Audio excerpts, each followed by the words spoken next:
ಈ ಪೆನ್ಡ್ರೈವ್ ಪ್ರಕರಣವನ್ನ ಸಿಬಿಐಗೆ ವಹಿಸಬೇಕು ಅಂದ್ಬಿಟ್ಟು ಜೆಡಿಎಸ್ ಮತ್ತು ಬಿಜೆಪಿ ಅವರು ಒತ್ತಾಯ ಮಾಡ್ತಾ ಇದ್ರು. ಅದಕ್ಕೆ ಮುಖ್ಯಮಂತ್ರಿಗಳು ಇವತ್ತು ಮಾತನಾಡಿ ಯಾವ ಕಾರಣಕ್ಕೂ ಇದನ್ನ ಸಿಬಿಐಗೆ ವಹಿಸಲ್ಲ, ಎಸ್ಐಟಿ ಅವರು ನಿಷ್ಪಕ್ಷಪಾತವಾಗಿ ತನಿಖೆ ಮಾಡ್ತಾ ಇದ್ದಾರೆ.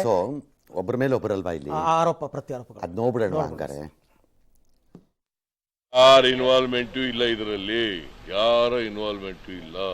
DK ಶಿವಕುಮಾರ್ ಇನ್ವಾಲ್ವ್ಮೆಂಟು ಇಲ್ಲ, ನನ್ನ ಇನ್ವಾಲ್ವ್ಮೆಂಟು ಇಲ್ಲ, ಯಾರ ಇನ್ವಾಲ್ವ್ಮೆಂಟು ಇಲ್ಲ.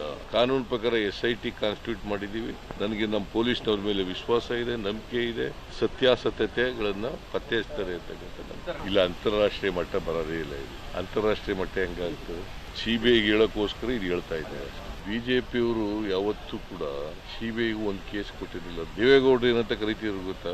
ಬಸವಣ್ಣವ್ರು ಏನ್ ಹೇಳಿದ್ದಾರೆ, ಲೋಕದ ಡೊಂಕಕ್ಕೆ ನೀವೇಕೆ ತಿದ್ದುವಿರಿ, ಫಸ್ಟ್ ನಿಮ್ಮ ಮನೆ ರಿಪೇರಿ ಮಾಡ್ಕೊಡಿ ಅಂತ ಹೇಳಿದ್ದಾರೆ ಎಲ್ಲರಿಗೂ ಕೂಡ. ಮಿಕ್ಕಿದ ವಿಚಾರ ಆಮೇಲೆ ಮಾತಾಡೋಣ.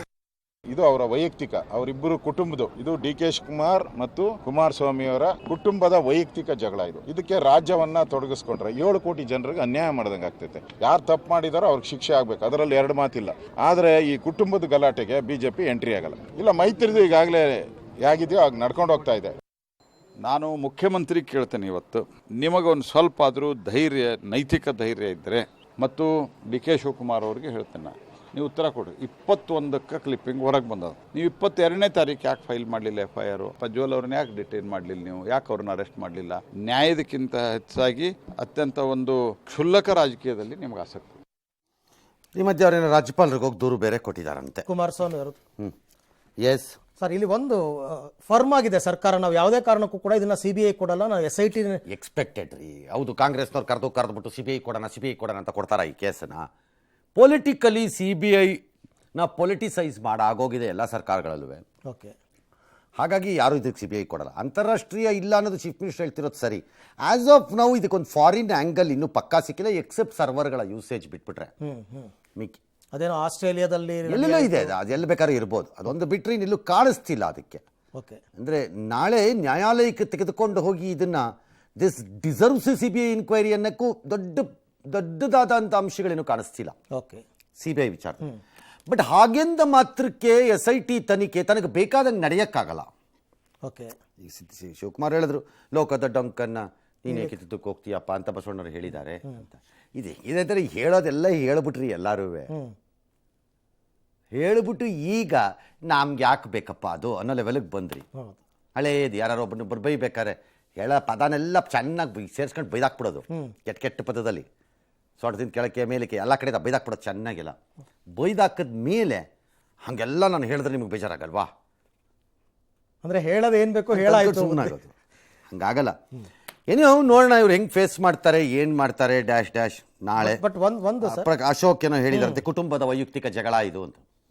BJPನವ್ರದ್ದು ಕುಟುಂಬದ ಜಗಳನೋ ಇನ್ಯಾರ್ದೋ ಜಗಳನೋ ಮಾತ್ರ. ಮೈತ್ರಿ ಎಂಬುದು ನೀವು ಅವ್ರ ಜೊತೆ ಮಾಡ್ಕೊಂಡಿರೋದು ಪ್ರಜ್ವಲ್ ಜೊತೆ ಅಲ್ವಲ್ಲ. ಹೌದು, ಕಾಂಗ್ರೆಸ್ನವ್ರಿಗೂ ಇದೇನೆ, ಪ್ರಜ್ವಲ್ ಜೊತೆ ಅಲ್ಲ BJP ಮೈತ್ರಿ ಮಾಡ್ಕೊಳ್ತಾ ಇರೋದು.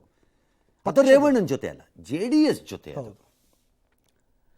ಪೊಲಿಟಿಕಲಿ JDS ಅವ್ರ ಜೊತೆ ಇರ್ತಾರೆ.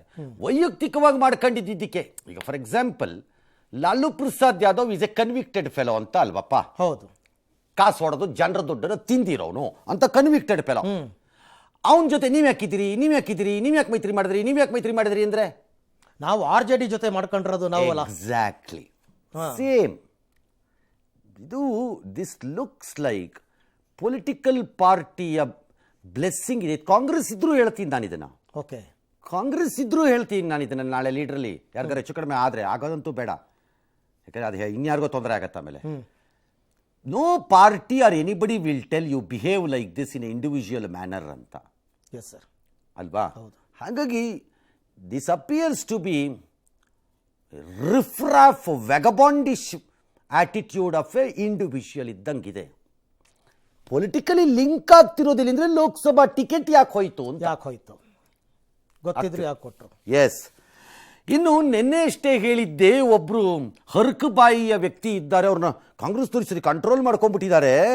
ಅವ್ರಿಗೆ ಗೊತ್ತಿರಲಿಲ್ಲ ಈ ಪಿತ್ರೋಡ ಅನ್ನೋ ಗಿರಾಕಿ ಅದೆಲ್ಲ ಫಾರಿನ್ನಿಂದ ಬಾಂಬ್ ಹಾಕ್ಬಿಡ್ತಾರೆ ಅಂತ ಗೊತ್ತಿರಲಿಲ್ಲ ಪಾಪ ಕಾಂಗ್ರೆಸ್ನವ್ರಿಗೆ ಅಂತ. ನೋಡಿದ್ರೆ ಇವತ್ತು ಅದೇ ವ್ಯಕ್ತಿ ಬಂದಪ್ಪ. ಹಾಂ, ಯಾವುದೋ ಹಳೆ ವಿಡಿಯೋ ಅಂತೆ, ಗೊತ್ತಿಲ್ಲ ಇದು ಯಾವಾಗ ಆಗಿರೋ ವಿಡಿಯೋನೋ ಏನೋ. ಹೇಳಿದ್ದೇನು, ಪಾಕಿಸ್ತಾನದ ಜೊತೆ ನಾವು ಮಾತುಕತೆ ನಡೆಸಬೇಕು, ಮಣಿಶಂಕರ್ ಅಯ್ಯರ್ ಪ್ರಚೋದನಕಾರಿ ಹೇಳಿಕೆಗಳ ಮೂಲಕ ಅವ್ರ ಸೈನ್ಯನ ರೊಚ್ಚಿಗೆಬ್ಬಿಸಬಾರ್ದು. ಒಂದೊಮ್ಮೆ ಹಾಗೆ ಮಾಡಿದ್ರೆ ಬೆಲೆ ತೆರಬೇಕಾಗತ್ತೆ. ಅವ್ರ ಬಳಿ ಅಣುಬಾಂಬ್ ಇದೆ, ಅದಕ್ಕೆ ನಾವು ಅವ್ರನ್ನ ಗೌರವಿಸಬೇಕು. ಅಣುಬಾಂಬ್ ದಾಳಿ ನಡೆಸುವ ಯೋಚನೆ ಮಾಡ್ತಾರೆ. ನಮ್ಮ ಬಳಿಯೂ ಅಣ್ವಸ್ತ್ರಗಳಿವೆ. ಒಂದು ವೇಳೆ ಅದನ್ನು ಲಾಹೋರ್ ಮೇಲೆ ಪ್ರಯೋಗಿಸಿದ್ರೆ ಅದರ ವಿಕಿರಣ ಅಮೃತ್ಸರ ತಲುಪಕ್ಕೆ 8 ಸೆಕೆಂಡ್ ಕೂಡ ಬೇಡ ಅಂತ ಈ ಥರ ಉಡಾಫೆ ಥರ ಬಾಯಿಗೆ ಬಂದಂಗೆ ಮಾತಾಡಿದ್ದಾರೆ. ಹೌದು. ಫಸ್ಟ್ ಆಫ್ ಆಲ್ ನಾವು no use of atomic weapon ಅಂತ ನಾವು ತೀರ್ಮಾನ ಮಾಡಾಗೋಗಿದೆ ಇಂಡಿಯಾ. ನಾವೆಂದಿಗೂ ಮೊದಲಿಗೆ ಪರಮಾಣು ಅಣುಅಸ್ತ್ರವನ್ನು ಬಳಸುವುದಿಲ್ಲ ಅಂತ. ಅದನ್ನು ಪಾಕಿಸ್ತಾನನೂ ಮಾಡುತ್ತಾ ಕೇಳಿ. ಫಸ್ಟು ಈ ಮಣಿಶಂಕರ್ ಅಯ್ಯರು ನನ್ನ ಪ್ರಕಾರ ಯಾವ್ಯಾವುದೋ ದೇಶದಲ್ಲಿ ಅತ್ಯುನ್ನತ ಅವಾರ್ಡ್ಗಳನ್ನೆಲ್ಲ ಕೊಟ್ಟು ನಮ್ಮ ಆನರರಿ ಪ್ರಜೆ ನೀನು ಅಂತ ಕೆಲವ್ರನ್ನ ಗುರುತಿಸ್ತಾರೆ ಕೆಲವು ದೇಶಗಳಲ್ಲಿ. ದೊಡ್ಡ ದೊಡ್ಡವ್ರ ವ್ಯಕ್ತಿಗಳನ್ನು, ಪ್ರೈಮ್ ಮಿನಿಸ್ಟರ್ಗಳನ್ನು, ಇಂಡಸ್ಟ್ರಿಯಲಿಸ್ಟನ್ನು. ಆ ಥರ ಈ ವ್ಯಕ್ತಿಗೆ ಅದೊಂದು ಏನಾದ್ರು ಒಂದು ಕೊಟ್ಬಿಟ್ಟು ನಿಮ್ಮ ಪ್ರಜೆ ಮಾಡ್ಕೊಂಬಿಡ್ರಪ್ಪ ಸುಮ್ಮನೆ. ಸುಮ್ಮನೆ ಯಾಕೆ ನಮ್ಗೆ ಈ ಪ್ರಾಬ್ಲಮ್? ಇಲ್ಲೊಂದು 6 ಸೌಟ್ ಅನ್ನ 2 ಸೌಟ್ ಸಾರಾದರೂ ಮಿಕ್ಕಳ್ಳಿ ನಮ್ಮ ದೇಶದಲ್ಲಿ. ಯಾಕೆ ಬೇಕು? ವಿಡಿಯೋ ಯಾವನ ಅವನು ಈಡಿಯಟ್ಟು ಅಣುಬಾಂಬ್ ಇಟ್ಕೊಂಡ್ಬಿಟ್ಟಿದ್ದಾನೆ ಅಂತ ಹೆದರ್ಕೊಂಡ್ಬಿಟ್ಟು ಇಲ್ಲಿ ನಾವು ಥರ ನಡ್ಕೊಂಡು ಕೂತ್ಕೊತೀರ. ಆ ರೀತಿ ನಾಯಿ ಬದುಕನ್ನು ಬದುಕೋ ಬದಲು ಸಾಯೋದು ಬೆಟರು. ನಿಮಗೆ ಅಯೋಗ್ಯರುಗಳಿಗೆ ನಿಮಗಂತ ಬದುಕು ಬೇಕಿದ್ರೆ ಅಲ್ಲೋಗಿ ಬದುಕೊಂಡು ಸಾಯಿರಿ. ಯಾವನ್ ಬೇಡ ಅಂದಿರೋನು ನಿಮ್ಮನ್ನು. ಅದಕ್ಕೆ ಹೆದರ್ಕೊಂಡು ಕೂತ್ಕೋತಾರ? ಬದುಕೊಂಡು ನಾಳೆ ಒಬ್ಬ ಬರ್ತಾನೆ, ಯಾರೋ ಒಬ್ಬ ಹೋಮ್ ಮಿನಿಸ್ಟ್ರು ಅಂತ ಇಟ್ಕೊಳ್ಳೋಣ. ಈಗಿರಾಕಿನೇ ಬಂದರೆ ಹೋಮ್ ಮಿನಿಸ್ಟರ್ ಆಗಿ, ಸುಮ್ಮನೆ ಉದಾಹರಣೆಗೆ. ಪೊಲೀಸ್ ಆಫೀಸರ್ ಇನ್ಸ್ಪೆಕ್ಟರ್ಗೆ ಕಳ್ಳನ ಹತ್ರಕ್ಕೆ ಹೋಗಬೇಡ, ರೆಸ್ಪೆಕ್ಟ್ ಕೊಡು, ಅವನ ಹತ್ರ ಚಾಕು ಇದೆ ಹೇಳ್ತೀಯಾ? ಹೋಗ್ಬೇಡ, ಅವನ ಹತ್ರ ಚಾಕು ಇದೆ, ಚುಚ್ಬಿಟ್ರೆ ಆಮೇಲೆ ಬೇಡ ರೊಚ್ಚಿಗೆ ಬಿಸ್ಬೇಡ ನೀನು ಅವನನ್ನು, ಕಳ್ಳನ್ನ ರೊಚ್ಚಿಗೆ ಬಿಸ್ಬಾರ್ದು ನೀನು, ರೆಸ್ಪೆಕ್ಟ್ ಕೊಡಬೇಕು ಅವನಿಗೆ. ಏನ ವಾದಗಳಿವೆಲ್ಲ? ಆ ಥರ ಹೆದರ್ಕೊಂಡು ನಾವು ಯಾವತ್ತೂ ಕೂತೇ ಇಲ್ಲ, ಕೂರೋದು ಇಲ್ಲ, ಕೂರಬೇಕಾಗೂ ಇಲ್ಲ. ಎಲ್ಲ ಹೇಳೋದು ಮಾನ ಮರ್ಯಾದೆ ಹೋದ ಮೇಲೆ. ಏನಿದ್ರೇನು ಏನು ಬಿಟ್ರೇನು. ಹೌದು, ಏನಿದ್ರೇನು ಏನು ಬಿಟ್ರೇನು, ಪ್ರಾಣ ಹೋದ್ರೂ ಸರಿ. ಅದು ದೇಶಗಳನ್ನು ಕಟ್ಟುವ ಕೆಲಸದಲ್ಲಿ ಆಗಿರೋವಂಥದ್ದು. ಸಾಮ್ರಾಜ್ಯಗಳನ್ನು ಕಟ್ಟೋದ್ರಿಂದ ಹಿಡಿದು ಹೇಳ್ತಾ ಇರೋದು. ಅವ್ರು ಭಾಳ ಬುದ್ಧಿವಂತರಿದ್ದಾರೆ, ತುಂಬ ಓದಿದ್ದಾರೆ, ಬರೀತಾರೆ, ಎಲ್ಲ ಮಾಡ್ತಾರೆ ಅವರು. ಅಷ್ಟೊಂದು ಪ್ರೇಮ ಇದ್ರೆ ಅಲ್ಲಿ ಹೋಗಿ ಜೀವನ ಮಾಡ್ಕೊಂಡು ಇರ್ಬೋದಲ್ಲ. ಯಾರು ಬೇಡ ಅಂತಾರೆ? ನಾನು ಆಗಲೇ ಹೇಳಿದ್ನಲ್ಲ, ಡೈಲಿ 6 ಸೌಟ್ ಅಕ್ಕಿ ಅನ್ನ 2 ಸೌಟ್ ಸಾಂಬಾರು ಉಳ್ಕೊತೋ ದೇಶಕ್ಕೆ ಅಂತ. ಎಸ್, ಕಾಂಗ್ರೆಸ್ನವ್ರನ್ನ ಕೇಳಿದ್ರೆ ಅದು ವೈಯಕ್ತಿಕ ಪಕ್ಷ, ಅದರಿಂದ ದೂರ ಇದೆ, ಹೊಸ ಸ್ಟ್ಯಾಂಡರ್ಡ್. ಪ್ರಿಯಾಂಕಾ ಗಾಂಧಿ ಅದು ಯಾವುದೋ ಹಳೆಯ ವಿಡಿಯೋ ಈಗ ಯಾಕೆ ಬರ್ತಾ ಇದೆ ಮುಂದಕ್ಕೆ ಅಂತ ಕೇಳ್ತಾರೆ. Madam, why don't you criticise and become a big leader? What sort of a rubbish you are talking I say ಅಂತ. ಅದು ಬಿಟ್ಬಿಟ್ಟು ಅದನ್ನೇ ಪ್ರಶ್ನೆಗೆ ಇಲ್ಲಿ ರಿವರ್ಸ್ ಯಾರು ಕರ್ನಾಟಕದಲ್ಲಿ ಕೇಳಿದ್ರೆ 21ನೇ ತಾರೀಕು ದೂರ ಬಂದಿತ್ತು, ಈಗ ಯಾಕೆ ಮುನ್ನೆಲೆಗೆ ಬಂತು? ಅದು ಆಗ್ಯಾಕೆ ಮುನ್ನೆಲೆಗೆ ತಂದರು? ಅದಾಗಿದ್ದು 7 ತಿಂಗಳ ಹಿಂದೆ, ಅದಾಗಿದ್ದು 8 ತಿಂಗಳ ಹಿಂದೆ, ಅದಾಗಿದ್ದು 4 ವರ್ಷದ ಹಿಂದೆ. ಈಗ ಯಾಕೆ ಮುನ್ನೆಲೆಗೆ ಬಂತು ಅಂತ ಯಾರು ಕೇಳಿದ್ರೆ ನಿಮ್ಗೇನನ್ಸುತ್ತೆ? ಹೆಂಗೆ ಬೇಕೋ ಹಾಗೆ ಅವ್ರ ಅನುಕೂಲಕ್ಕೆ ತಕ್ಕಂತೆ ಮಾತು. ಏನು ಕಾಂಗ್ರೆಸ್ಸಿನ ವಾದಾನೋಪ್ಪ, ಒಂದು ಸ್ಟ್ಯಾಂಡೇ ತಗೊಳ್ಳಲ್ಲ ಇಂಥ ವಿಚಾರದಲ್ಲೆಲ್ಲ. ಇಂಥವ್ರುಗಳ ವಿಚಾರದಲ್ಲಿ ಬೇರೆದೆಲ್ಲ ಬಿಡಿ, ಒಂದು ಖಡಕ್ ಸ್ಟೇಟ್ಮೆಂಟ್ ಕೊಡಬೇಕಾಗಿತ್ತು. ಮಣಿಶಂಕರ್ ಅಯ್ಯರ್ ಅವ್ರದ್ದು ಆ ರೀತಿ ವಿವಾದ ಆದರೆ ಇಲ್ಲಿ ಇನ್ನೊಬ್ಬರು ಇದೇ ರೀತಿಯಲ್ಲಿ ಮಾತಾಡಿದ್ದಾರೆ. ಕೇಂದ್ರದಲ್ಲಿ ಕಾಂಗ್ರೆಸ್ ಸರ್ಕಾರ ಬಂದರೆ ಮಹಾಲಕ್ಷ್ಮಿ ಯೋಜನೆಯಡಿ ಪ್ರತಿ ಮಹಿಳೆಗೂ 1 ಲಕ್ಷ ರೂಪಾಯಿ ಕೊಡ್ತೀವಿ. ಒಂದು ವೇಳೆ ಇಬ್ಬರು ಹೆಂಡತಿಯರೇನಾದರೂ ಇದ್ದರೆ ಅವ್ರಿಗೂ ಕೂಡ ತಲಾ 1 ಲಕ್ಷ ರೂಪಾಯಿ ಪಡೆಯೋದಕ್ಕೆ ಅರ್ಹರಾಗಿರ್ತಾರೆ ಅಂತ ಮಧ್ಯಪ್ರದೇಶದ ರತ್ಲಂ ಕಾಂಗ್ರೆಸ್ ಅಭ್ಯರ್ಥಿ ಆಗಿರ್ತಕ್ಕಂಥ ಕೇಂದ್ರದ ಮಾಜಿ ಮಂತ್ರಿ ಕಾಂತಿಲಾಲ್ ಭೂರಿ ಅವರು ಹೇಳಿಕೆ ಕೊಟ್ಟಿದ್ದಾರೆ. ಅದು ದಿಗ್ವಿಜಯ್ ಸಿಂಗ್ ಮತ್ತು ಜಿತು ಪಟ್ವಾರಿ ಅವರ ಮುಂದೆನೇ ಹೇಳಿದ್ದಾರೆ. ಇಮಿಡಿಯೇಟ್ ಆಗಿ ಅವ್ರು ಬಂದು ಅಯ್ಯೋ ಇದೊಂದು ಭಯಂಕರ ಹೇಳಿಕೆ ಬಿಡಿ, ಅದನ್ನು ಡ್ಯಾಮೇಜ್ ಕಂಟ್ರೋಲ್ಗೆ ಮಾಡಕ್ಕೆ ಹೋಗಿದ್ದಾರೆ. ಈ ನಡುವೆ ಮಲ್ಲಿಕಾರ್ಜುನ್ ಖರ್ಗೆ ಅವರು ಒಂದು ದತ್ತಾಂಶ ಸರಿ ಇಲ್ಲ ಅಂತ ಹೇಳಿದ್ರಲ್ಲ, ಇದಕ್ಕೆ ಇಸಿ ಅವರು ಹೇಳಿದ್ದಾರೆ ಆ ಥರ ಎಲ್ಲ ಪತ್ರ ಬರಿಬೇಡಿ, ಅವಮಾನಕರ ಇದು ಅಂತೆಲ್ಲ ಅವರು ಅಸಮಾಧಾನ ವ್ಯಕ್ತಪಡಿಸಿದ್ದಾರೆ. ಅವನು ಯಾವನೋ ಕೋತಿ ಎಲ್ಲೋ ಹೇಳ್ಕೊಂಡಿದ್ದಾನೆ. ಉಡಾಪೆ ಗಿರಾಕಿಗಳು ಈ ದೇಶದಲ್ಲಿ ರಾಜಕಾರಣನ ಯಾವ ಲೆವೆಲ್ಗೆ ತಂದುಬಿಟ್ಟಿದ್ದಾರೆ ಅಂದರೆ, ದೇಶದಿಂದ ಹೊರಗೆ ಪ್ರಯಾಣ ಮಾಡೋದು ಕಷ್ಟ ಆಗ್ಬೋದು ಮುಂದಿನ ದಿನದಲ್ಲಿ. ಲಜ್ಜಿಗೆಟ್ ದೇಶದಲ್ಲಿ ಇದ್ದೀರಿ ನೀವು ಅಂತ ಕೇಳ್ಬೋದು. ಮನ ಮರ್ಯಾದೆ ಬೇಡವಾ? 2 ಹೆಂಡ್ತಿರಿದ್ರೆ ಅಕ್ಕಪಕ್ಕ ಅಂತಾನೆ ನೀನು ತಗೊಳವ ಅಂತ ಯಾರಿಗೆ ಹೇಳ್ತಾ ಇದೆಯಪ್ಪ? 2 ಹೆಂಡ್ತಿರು. ಹಿಂದೂ ಮ್ಯಾರೇಜ್ ಆ್ಯಕ್ಟಲ್ಲಿ ನಿಮಗೆ 2ನೇ ಪತ್ನಿ ಇರಂಗೇ ಇಲ್ವಲ್ಲ? ಹಾಗಾದ್ರೆ ಏನು ನೆಕ್ಸ್ಟ್ ಇನ್ನೊಂದು ಸುಮ್ಮನೆ ದಾರಿ ಮಾಡಕ್ಕೆ ಮುಸ್ಲಿಮರಿಗೆ 4 ಹೆಂಡ್ತಿರು, 2 ಹೆಂಡ್ತಿರು ಇರ್ತಾರೆ, 3 ಇರ್ತಾರೆ ಅಂತೇನೋ ಒಂದು ಎಲ್ಲರಿಗೂ ಕೊಡ್ತಾರಾ ಅಂತೆಲ್ಲ. ಹಂಗೆ ತಿರ್ಕೊಳ್ಳುತ್ತಿದ್ದು ಒಂದು ವೋಟ್ ಕೇಳಕ್ಕೆ ಸರಿಯಾಗಿ 4 ಪದ ಬಳಸ್ಕೊಂಡು ಕೇಳಕ್ಕೆ ಯೋಗ್ಯತೆ ಮೆದಳಿಲ್ಲದೆ ಇರೋವಂಥ ಕಚಡಗಳೆಲ್ಲ ನಮ್ಮನ್ನು ಹಾಳಾಗಿ ಬರ್ತಾ ಇದ್ದಾರೆ. ನೆಟ್ಟಿಗೆ ಒಂದು 4 ವರ್ಡ್ ಮಾತಾಡಿ, ಕರೆಕ್ಟಾಗಿ 4 ಗೌರವದಿಂದ 4 ಸೆಂಟೆನ್ಸ್ ಮಾತಾಡಿ ನಮ್ಮನ್ನು ಮೆಚ್ಚಿಸಿ ವೋಟ್ ಕೇಳಕ್ಕೆ ಯೋಗ್ಯತೆ ಇಲ್ಲದೆ ಇರೋವೆಲ್ಲ, ಮೆದಳೇ ಇಲ್ಲದೆ ಇರೋ ಕಚಡಗಳು, ಕಂತ್ರಿಗಳು, ಕ್ರಿಮಿಗಳೆಲ್ಲ ನಮ್ಮನ್ನು ಆಳ್ತಾ ಇದ್ದಾರೆ. ನಾವು ಈ ದೇಶದಲ್ಲಿ ಬದುಕಿ ಬಾಳಬೇಕು, ಭಾರತ್ ಮಹಾನ್ ಜೈ ಅನ್ಕೊಂಡು ತಿರುಗಾಡಬೇಕು ನಾವು. ಇಂಥ ಲೀಡರ್ಗಳನ್ನ ಇಟ್ಕೊಂಡು ಕಚಡಗಳು. ಅಬಕಾರಿ ಕೇಸಲ್ಲಿ ಜೈಲಿಗೆ ಹೋಗಿದ್ದಂಥ ಅರವಿಂದ್ ಕೇಜ್ರಿವಾಲ್ ಅವರಿಗೆ ಸುಪ್ರೀಂ ಕೋರ್ಟ್ ಮಧ್ಯಂತರ ಜಾಮೀನನ್ನು ಕೊಟ್ಟಿದೆ. ಅಂದರೆ ಅರ್ಥ ಇವತ್ತು ಸಂಜೆ ರಿಲೀಸ್ ಆಗಿದ್ದಾರೆ. ಆದರೆ ಜೂನ್ 2ನೇ ತಾರೀಕು ವಾಪಸ್ ಹೋಗಿ ಅವರು ಸರೆಂಡರ್ ಆಗಬೇಕು. ಈ 21 ದಿನಗಳ ಕಾಲದಲ್ಲಿ ಅವರು ಪಕ್ಷದಲ್ಲಿ ಪರವಾಗಿ ಕ್ಯಾಂಪೇನನ್ನು ಪ್ರಚಾರವನ್ನು ಮಾಡಬಹುದು.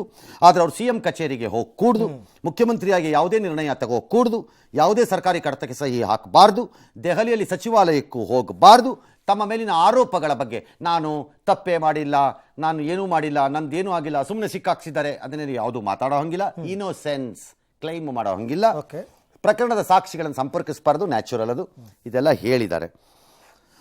ಇಡಿ ಅಪೋಸ್ ಮಾಡಿತ್ತು ಇವ್ರಿಗೆ ಕೊಡಕೂಡ್ದು ಜಾಮೀನು. ಕಾರಣ ಒಬ್ಬ ರಾಜಕಾರಣಿ ಅಂದ ತಕ್ಷಣ ವಿಶೇಷವಾದ ಸವಲತ್ತುಗಳನ್ನು ಕೊಡಕ್ಕೆ ಬರೋದಿಲ್ಲ, ಚುನಾವಣೆಯಲ್ಲಿ ಪ್ರಚಾರ ಮಾಡುವುದು ಮೂಲಭೂತ ಹಕ್ಕಲ್ಲ.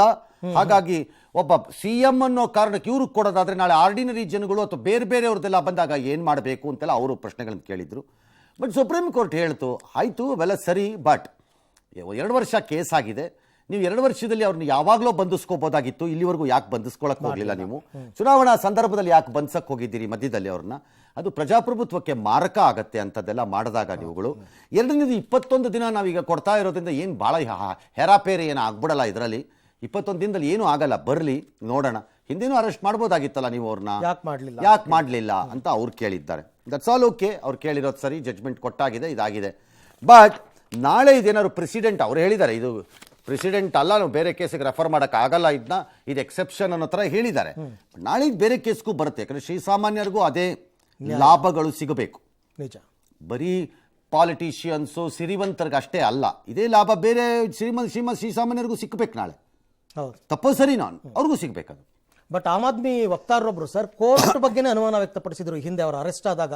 ನೋಡ್ತಾ ಇರಿ, ಭಾರತದಲ್ಲಿ ಇದೊಂದು ಶೋಕಿ ಇದೆ. ನ್ಯಾಯಾಲಯದಲ್ಲಿ ನನ್ನ ಅನುಕೂಲಕ್ಕೆ ತಕ್ಕಂತೆ ಎಲ್ಲ ನಡೆದಾಗ ಅದು ಘನತೆವೆತ್ತ ನ್ಯಾಯಾಲಯವಾಗಿಯೂ, ನನ್ನ ವಿರುದ್ಧವಾಗಿ ಏನಾದರೂ ಬಂದರೆ ಅಥವಾ ಯಾವ್ದಾದ್ರು ತೀರ್ಪುಗಳು, ಫಾರ್ ಎಕ್ಸಾಂಪಲ್ ಈಗ ರಾಮ ಜನ್ಮಭೂಮಿ ಈ ಥರದೆಲ್ಲ ತೀರ್ಪುಗಳು ಬಂದಾಗ ಅದೆಲ್ಲ ವ್ಯಾಪಾರವಾಗಿ ಹೋಗಿದೆ ನ್ಯಾಯಾಲಯಗಳು ಅನ್ನುವಂತಹ ವಾದಗಳು, ಇದೊಂದು ದೊಡ್ಡ ಶೋಕಿ ಇದೆ ಈ ದೇಶದಲ್ಲಿ ಇದು. ಹಾಗಾಗಿ ಆ ಶೋಕಿಗೆ ಉತ್ತರವನ್ನು ನ್ಯಾಯಾಲಯನೇ ಕೊಟ್ಕೋಬೇಕು ಅಷ್ಟೇ.